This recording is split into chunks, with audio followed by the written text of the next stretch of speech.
ডাকতে বসেছো, চলো। না, আমি যাবো না, আমি যাবো না। আমি ঠিক আছে, টনিকে পেয়েছি। আমাকে ছাড়ো টনি, তুমি একবার বলো আমাকে ভালোবাসো। আমি যাবো না, আমাকে ছাড়ো টনি।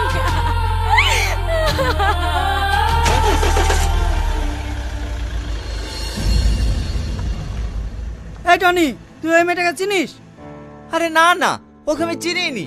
হঠাৎ করে আমাকে জড়িয়ে ধরে বলছে আমি ওকে চিনি। ইয়া কি মেনে নিয়ে যাই বল? ও, তাহলে মনে হয় মেয়েটার মাথার প্রবলেম আছে। খবর দে।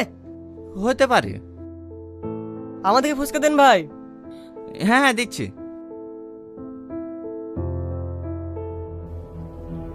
ছি ছি ছি ছি, আমার ভাবতেই ঘৃণা হচ্ছে। তুই আমার মেয়ে হয়ে সামনে একটা ফুচকা লাগে ভালোবাসিস? আঙ্কেল, শুধু তাই নয়, ওই ফুচকালোর সঙ্গে যা ব্যবহার করেছে না, আমার ভাবতেই ঘৃণা লাগছে। ওখান থেকে তো আসতে চাইছিল না, আমি জোর করে নিয়ে এসেছি। সালমা, সামাদ কি বলছে? কথার উত্তর দাও। আমি ভুল কিছু তো করিনি। ওকে আমি ভালোবাসি, ওকে বিয়ে করতে চাই। বিয়েটাকে হাতের মোয়া ভাবছো নাকি? তুমি যাকে বলবে তার সঙ্গে তোমার বিয়ে দিয়ে দেবো। সামাদ, তোমার আব্বাকে খবর দাও, আমি 1 সপ্তাহের মধ্যে তোমার সঙ্গে ওর বিয়ে দিতে চাই। না আব্বা, আমি ওই সামাদকে বিয়ে করতে পারবো না। ও, তুমি সামাদকে বিয়ে না করে ওই ফুচকালাকে বিয়ে করবা? এটা আমার ফাইনাল ডিসিশন। তোমাকে ওই সামাদকে বিয়ে করতে হবে, আন্ডারস্ট্যান্ড?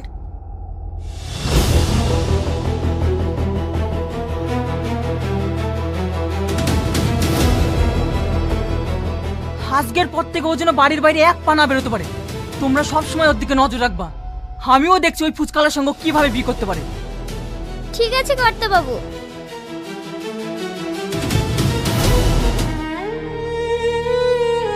দিদি খাবার নিয়ে এসেছে, খেয়ে নাও। আমি খাবো না, খাবার নিয়ে যা। আজ 2 দিন হয়ে গেল তুমি কিছু খাওনি। এভাবে চলতে থাকলে তো তুমি অসুস্থ হয়ে যাবা। ও অসুস্থ? আমি মরতে চাই। থেকে দেখি সত্য। মন খারাপ করো না দিদি, সব ঠিক হয়ে যাবে।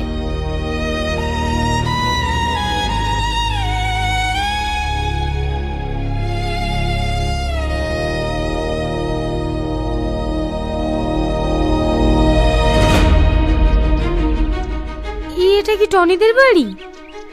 হ্যাঁ, কিন্তু তোমাকে তো ঠিক চিনতে পারলাম না মা। আমাকে আপনি চিনবেন না, আমি কলকাতা থেকে আসছি। টনি বাড়িতে আছে? হ্যাঁ আছে। একটু ডাকেন না আন্টি। বাবু একটু বাইরে আয় তো, একটা মেয়ে তোর খোঁজ করছে। কে? কি ব্যাপার, আপনি আপনি আবার বাড়িতেও চলে এসেছেন? টনি তুমি এইভাবে বলো না, আমার খুব কষ্ট হচ্ছে। আমি তোমাকে ভালোবাসি, তাই আমি সব ছেড়ে দিয়ে আজকে তোমার কাছে চলে এসেছি। আচ্ছা, আপনার মাথায় শব্দের কি কাটা?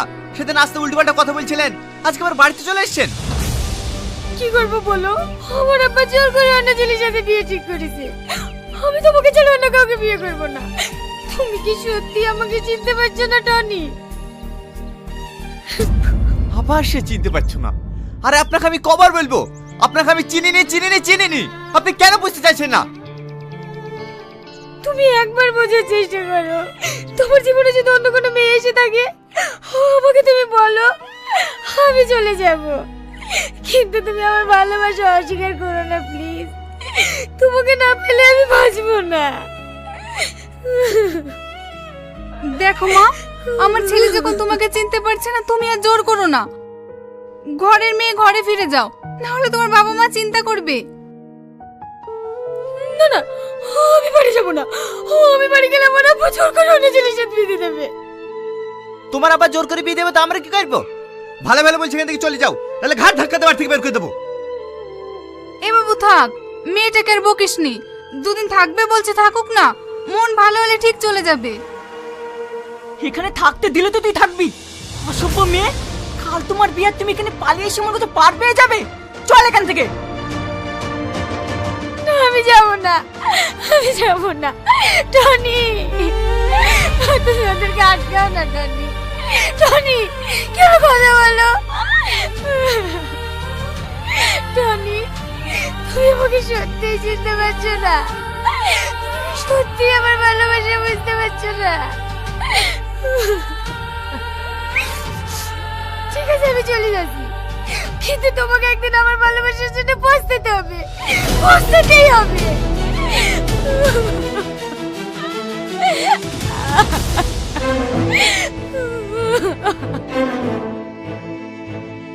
কি ব্যাপার টনি, তোদের বাড়িতে সালমা এসেছিল? আর উড়াই বা কারা ওভাবে টানতে টানতে লিগালো? তুই ওই মেয়েটাকে চিনিস নাকি? চিনবো না মানে? ও তোর প্রেমিকা, তুই ওকে পাগলের মতো ভালোবাসতি।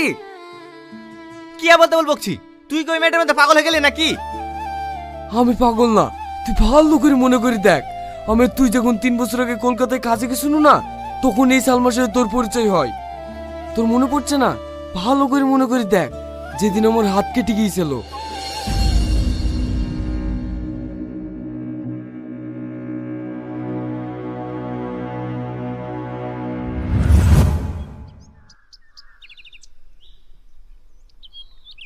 বাড়িতে কেউ আসেন?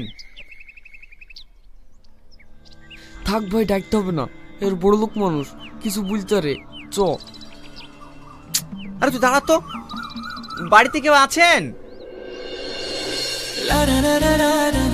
হ্যাঁ বলুন, কিছু বলছেন?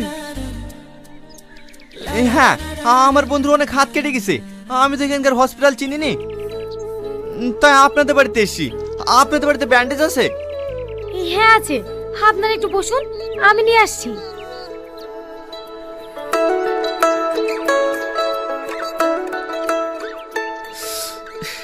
খুব জ্বলছে ভাই।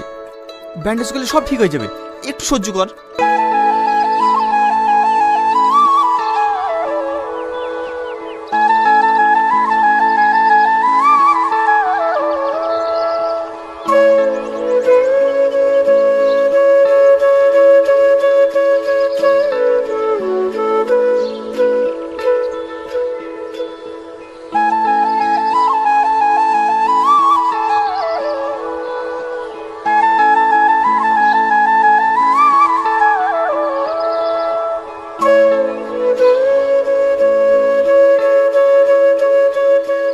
ব্যান্ডেজ করে দিয়েছি, আর রক্ত বেরোবে না। আপনি খুব ভালো, এই এত বড় লোক ঘরের মেয়ে হয়েও আপনার মনে কোনো অহংকার নাই। আপনিও অনেক ভালো, আপনাকে দেখেই বোঝা যাচ্ছিল যে আপনি আপনার বন্ধুর জন্য কতটা কষ্ট পাচ্ছিলেন। বাড়িতে তো আর কাউকে দেখতে পাচ্ছি না, আপনি কি একা থাকেন? না না, আমি একা থাকি না, আমার আব্বু মাও থাকে। আসলে ওরা দুজন জব করে তো, রাতের বেলা ফিরবে। ও, বলছিলাম যে এখন যাই। এই চ। দাঁড়ান, এই মলমটা নিয়ে যান, ব্যান্ডেজটা খুলে লাগিয়ে দেবেন। তাহলে আসি। হ্যাঁ। কি মায়া লাগে তোকে দেখে আজ, ভালোবাসা নাকি ভালো লাগারি কোলাজ, তুই হবে শালা, একটা অজানে বাড়িতে ব্যান্ডেজ চেতে গিয়ে তুই পাত পেতে বসে পড়েছিলি। আমি যে নাটক তুই থাকতো, তুই আসতি কিনি? তোর ব্যাপারটা কি রে? সেরকম কিছু না ভাই, মেয়েটার ব্যবহার এত সুন্দর না, মেয়েটাকে আমার খুব ভালো লেগে গেছে। কি বললি? ভালো লেগেছে? এই কথা যদি তোর বাপ জানতে পারে না, তাহলে আমাদেরকে পোস্টমর্টম করে এই ব্যান্ডেজ জড়িয়ে বাড়ি পাঠিয়ে দেবে। চ বিল্ডিং এ চ।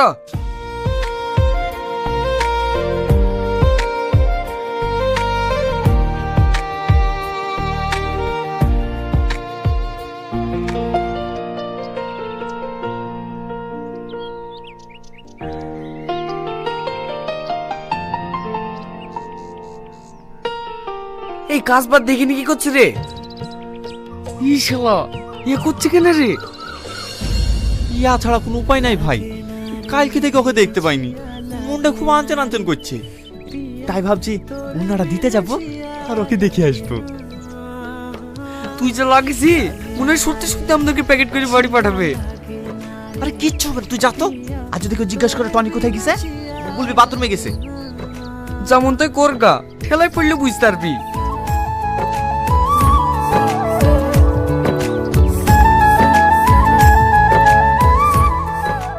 বাড়িতে কেউ আছেন? কি ব্যাপার, আজকে আবার কার কি হলো? না না, কারো কিছু হয়নি, আসলে এই ওড়নাটা। আরে এটা তো আমার ওড়না, তুমি কোথায় পেলে? ওখানে পড়েছিল তো, তাই ভাবলাম দিয়ে আসি। ও থ্যাংক ইউ। আমার নাম টনি। হুম? এবার তোমার নামটা বলো। কেন? বাহ, অদ্ভুত নাম তো তোমার। মানে? এই যে বললে তোমার নাম কেন। পাগল আপনি, কারণ আপনি কেন হতে পারে? আমার নাম সালমা। এই টনি আয়, কাজ করতে হবে। আমাকে ডাকছে, আমি এখন আসি। হ্যাঁ,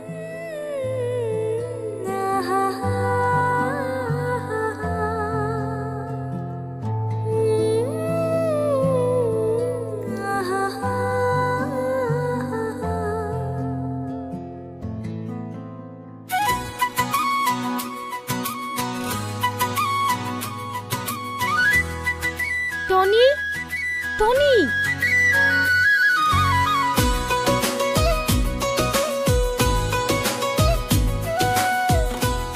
এতে কি আছে?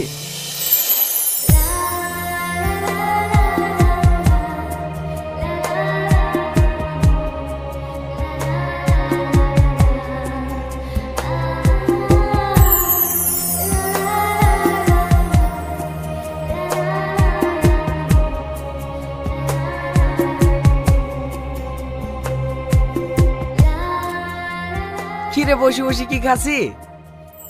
খাস তো বস।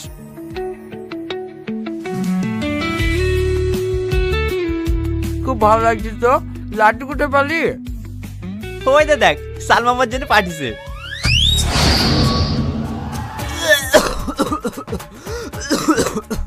শালা বলছি কি রে? কিরে তোর আবার কি হইলো? জেনে শুনিয়ে বিষ খাবো না। ওরা আবার জানতেলে না আমাদের লাড়ু বের করে দেবে। আরে তুই তো ভয় করিস কেন রে? কিচ্ছু হবে না, খা। তোর সালমা পাঠিয়েছে, তুই খা, আমি খাবো না।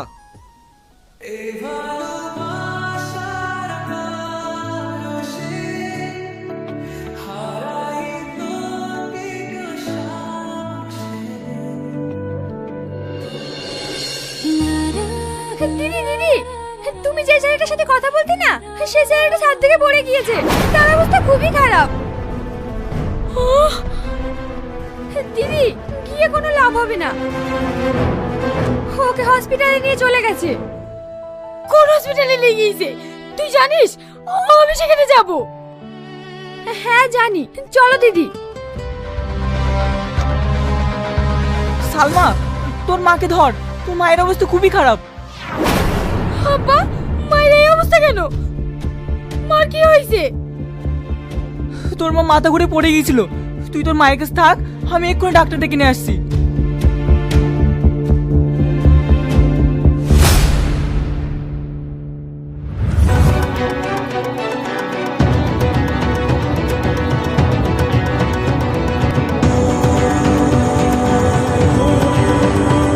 বাবু, বাবু, হে বাবু, কি হলো তোর?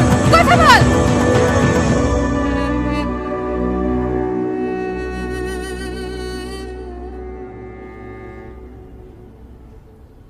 ডাক্তারবাবু, আমার ছেলে এখন কেমন আছে? আপনার ছেলে এখন সুস্থ আছে। ওনার পুরানো স্মৃতিশক্তি ফিরে পেয়েছে, তাই ওনাকে ইঞ্জেকশন দেওয়া হয়েছে। কিছুক্ষণ পর জ্ঞান ফিরলে ছেড়ে দেওয়া হবে।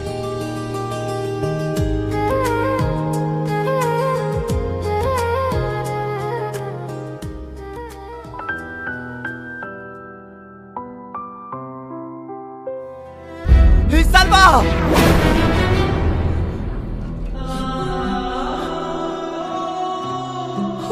আমার সামনে পড়ে গেছে।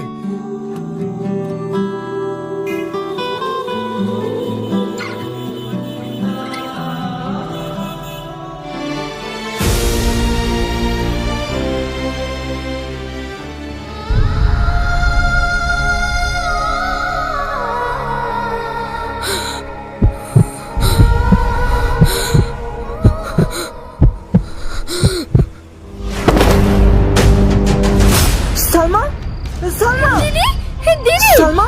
দিদি, বাবু, দিদি মনে হয় বিষ খেয়েছে। তুই তাড়াতাড়ি গাড়ি বের কর।